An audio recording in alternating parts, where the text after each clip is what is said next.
अरे मौसी, आपको क्या हो गया है? आपका मुंह इतना उतरा हुआ क्यों लग रहा है? आप ठीक तो हो ना? हाँ बेटी, मुझे बिल्कुल भी ठीक नहीं लग रहा है। लगता है थोड़ा बुखार हो गया है। बढ़ती आयु के कारण हाथ पैर भी सही से काम नहीं कर रहे हैं। अरे मौसी, क्या आपने वैद्य जी से मिलकर दवाई ली? नहीं, मैं नहीं गई। वैद्य के पास जाने के लिए तुम देख सकती हो मेरे शरीर में बल बचा ही कहाँ है। मेरा कालिया बेटा आएगा तो मेरे लिए दवाई लेते हुए ही आएगा। मौसी, आपने सुबह से क्या खाया है? कुछ खाया है कि नहीं? नहीं, कुछ नहीं खाया मैंने। खाने की इच्छा भी नहीं हो रही है। ऐसा कहने से कैसे काम चलेगा मौसी?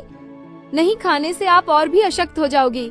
रुको, मैं अपने घर से खाना लेकर आती हूँ, आप खा लेना। नहीं नहीं, इसकी आवश्यकता नहीं है, तुम जाओ। मेरा कालिया बेटा आएगा और मेरे लिए खाना लेकर आएगा, तब मैं खा लूंगी। ठीक है, समझ गई। आप मेरे घर का बना खाना नहीं खाओगी तो अब मैं एक काम करती हूँ, आपके लिए यहीं आपके घर में खाना बना देती हूँ, आप उसे खा लेना। अरे, मैंने मना किया ना कि मैं नहीं खाऊंगी। क्या तुम समझ नहीं सकती? मैंने कहा ना, मेरा बेटा आएगा तभी खाना खाऊंगी। तुम जाओ। पर मौसी, आप इतनी क्रोधित क्यों हो रही हो? मैं आपके भले के लिए बोल रही हूँ। नहीं, मेरे भलाई की चिंता मत करो, जाओ। तुम्हारे पास करने के लिए कोई काम नहीं है। जाओ ना, अपने अपने काम कर लो। जा, जल्दी जा। मेरा बेटा कालिया आएगा और मेरी बात समझ लेगा। अच्छा ठीक है, मैं समझी, अब जा रही हूँ। हाँ।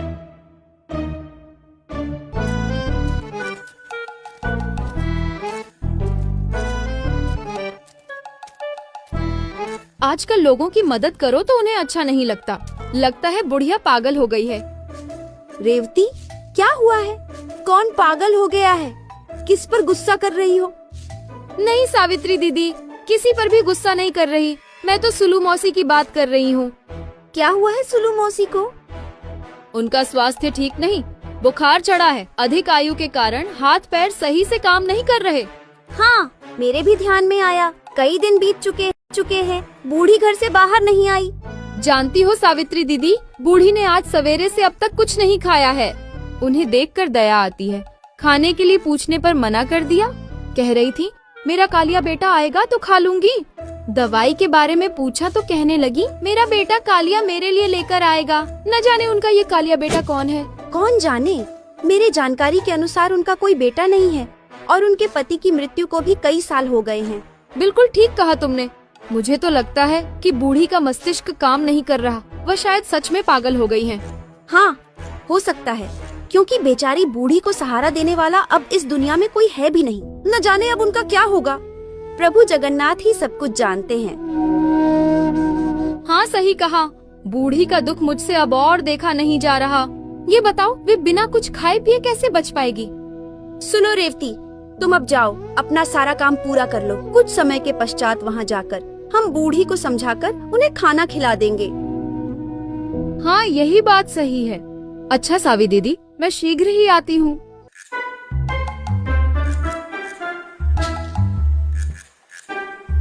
जगन अभी तक आया क्यों नहीं? उसे अब तक तो आ जाना चाहिए था। बहुत देर हो गई है। लगता है वो आज नहीं आएगा। अच्छा, वो न आए तो मैं ही श्री मंदिर जाता हूँ उसे देखने के लिए।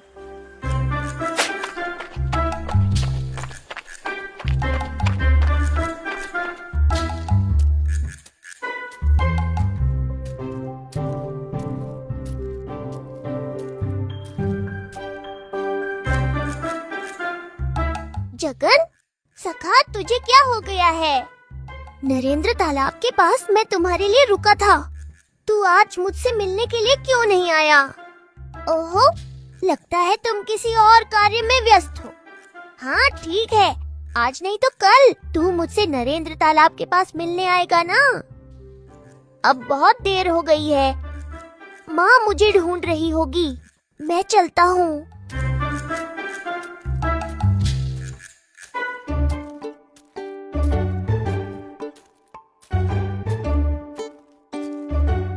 सुनिए मौसी, अब आपकी तबीयत ठीक है क्या? हाँ, अब थोड़ा ठीक लग रहा है।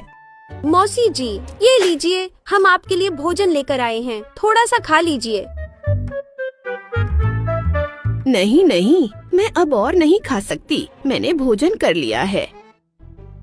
मेरा कालिया बेटा भोजन लेकर आया था, वह मुझे पेट भर खाना खिलाकर गया है। मौसी जी, आपके कपड़े धोने के लिए रह गए होंगे, हम धो देते हैं। नहीं, अब कुछ साफ करने के लिए नहीं बचा है। मेरा कालिया मेरे सभी कपड़े अच्छे से धोकर रख के गया है। मुझे अच्छी तरह से नहलाकर मेरे सिर को तेल भी लगा दिया। अब मुझे और किसी चीज की आवश्यकता नहीं। तुम दोनों लौट जाओ। सावी दीदी, चलो चलते हैं। रेवती, तुम ठीक कह रही थी, बूढ़ी का मस्तिष्क बिल्कुल काम नहीं कर रहा, वह सच में पागल हो गई है ना? बूढ़ी खाना पीना भी भूल गई है, अब क्या होगा उनका? हमने बहुत प्रयास किया, लेकिन बूढ़ी ने कुछ नहीं खाया। हम और क्या कर सकते हैं? अब हमारे हाथ में कुछ भी नहीं है, सब प्रभु जगन्नाथ की इच्छा से होगा।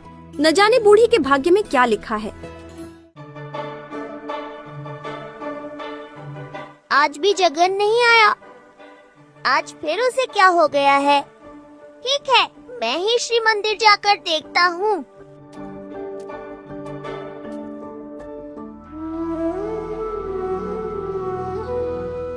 जगन, आज भी मैं तालाब के किनारे प्रतीक्षा करता रहा, लेकिन तू आज भी नहीं आया। लगता है तू बहुत व्यस्त हो गया है। हाँ, रहेगा क्यों नहीं, क्योंकि तुम तो सारे संसार के स्वामी हो। सबके सुख दुख जो भी हो तुम्हें ही समझना पड़ता है। अच्छा ठीक है, तो फिर मैं घर चलता हूँ। हम अगली बार फिर से मिलेंगे।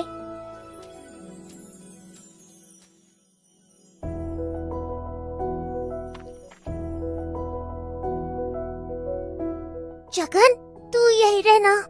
मेरा गुरुकुल का समय हो गया है। मैं गुरुकुल जा रहा हूँ। वहाँ से आने के बाद हम नरेंद्र तालाब के पास मिलेंगे। मैं अभी चलता हूँ।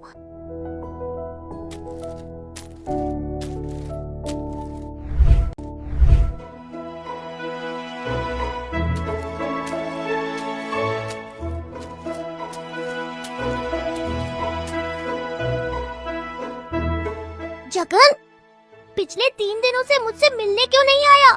क्या हो गया है? सखा, क्या तू मुझसे रूठ गया है? क्या मुझसे ही कोई भूल हो गई है? तू प्रतिदिन मुझे मिलने आता है, पर 3 दिन बीते, फिर तुम ऐसे कौन से काम में व्यस्त हो कि मुझे मिले नहीं? जानते हो सखा, मैं तुझसे 3 दिन न मिल पाया, उसके कारण मुझे बिल्कुल अच्छा नहीं लग रहा। हाँ, तू तो अंतर्यामी है, सब जानता है। जैसी तेरी इच्छा। मैं चलता हूँ।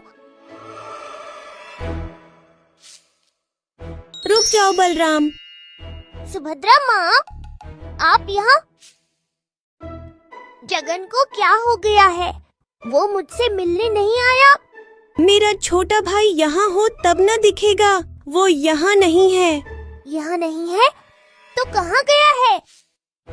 अपनी एक भक्तिन से हर दिन सुबह उठकर मिलने के लिए जाता है और रात होने पर लौट आता है। उसकी भक्तिन? क्या आप उन्हें जानती हैं? वह एक बूढ़ी माँ है, उनका नाम सुलोचना है। उनका स्वास्थ्य बिल्कुल भी ठीक नहीं है, इसलिए वो उनकी सेवा करने के लिए हर दिन उधर जाता है। वह कौन है जिसकी सेवा करने के लिए जगन स्वयं जाता है? उन्हें देखने की मुझे तीव्र इच्छा हो रही है। क्या आप उनका निवास स्थान जानती हैं? हाँ, वह बूढ़ी माँ पुरुषोत्तमपुरा नामक गांव में एक तालाब के पास एक कुटिया में रहती है। ठीक है माँ, अगली बार फिर आता हूँ।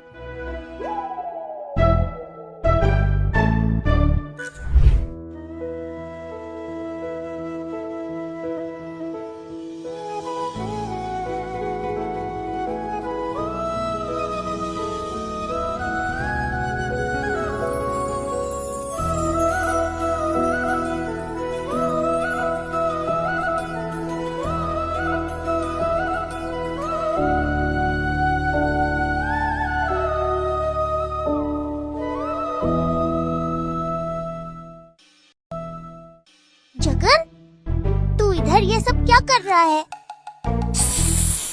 अरे शांत रहना, आवाज मत करना, माँ उठ जाएगी, वो सो रही है।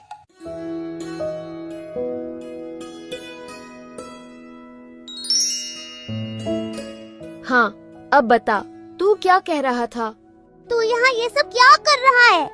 श्री मंदिर छोड़कर यहाँ पर क्यों आया है? मेरी माँ का स्वास्थ्य ठीक नहीं है ना, इसीलिए इनकी सेवा करने आया हूँ। है? ये तुम्हारी माँ है और मुझे नहीं पता? तुमने मुझे क्यों नहीं बताया? मुझे जिस रूप में लोग बुलाते हैं, उनके लिए मैं वही बन जाता हूँ। यह बूढ़ी माँ मुझे अपना बेटा समझकर बुलाती है।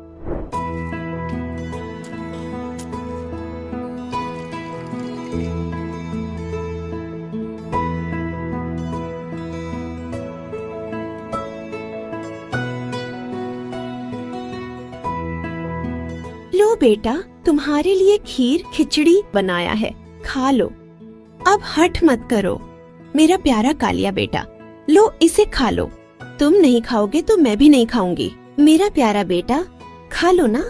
ऐसा एक भी दिन नहीं गया जिस दिन इन्होंने मुझे खिलाए बिना खाया हो। अब इनका स्वास्थ्य सही नहीं तो उनका बेटा होकर कैसे न आता। मैं समझ गया, तू भक्तों के लिए कुछ भी कर सकता है। तू चाहे तो बूढ़ी माँ को पूरी तरह से स्वस्थ कर सकता है। उन्हें ठीक क्यों नहीं कर देता? हाँ, मैं चाहूँ तो सब कुछ ठीक कर सकता हूँ। इस पृथ्वी पर जन्म लेने वाला प्राणी अपने कर्म के अनुसार ही फल भोगता है। बूढ़ी माँ भी अपने कर्म फल भोग रही हैं। उनके भाग्य में जितना दुख और कष्ट है, उन्हें भोगना ही पड़ेगा। यदि उन्होंने इस जन्म में पूरा फल नहीं भोगा, तो उन्हें बाकी फल अगले जन्म में भोगना पड़ेगा। मैं नहीं चाहता कि उन्हें अगले जन्म में कष्ट भोगना पड़े। इनका जो भी कर्म फल बाकी है, वह इसी जन्म में भोग ले और अगले जीवन में वैकुंठ प्राप्त करे। उनके लिए तुम्हारे मन में कितनी चिंता है। बलराम, मैं माँ के कष्ट को तो अपना नहीं सकता, लेकिन बेटा बनकर उनकी सेवा तो कर सकता हूँ ना। बस मैं एक बेटे के कर्तव्य का पालन कर रहा हूँ। वाह रे जगन, सच में तू ब्रह्मांड का स्वामी है। जो जिस भाव से तुम्हें बुलाता है, तू वैसा ही फल देता है। लोग तेरे बारे में जो कहते हैं वह सच है। जिनका कोई भी नहीं होता, उनका तू रखवाला है। धन्य तेरे भक्त हैं और धन्य है तू जगन्नाथ। बोलो जय जगन्नाथ।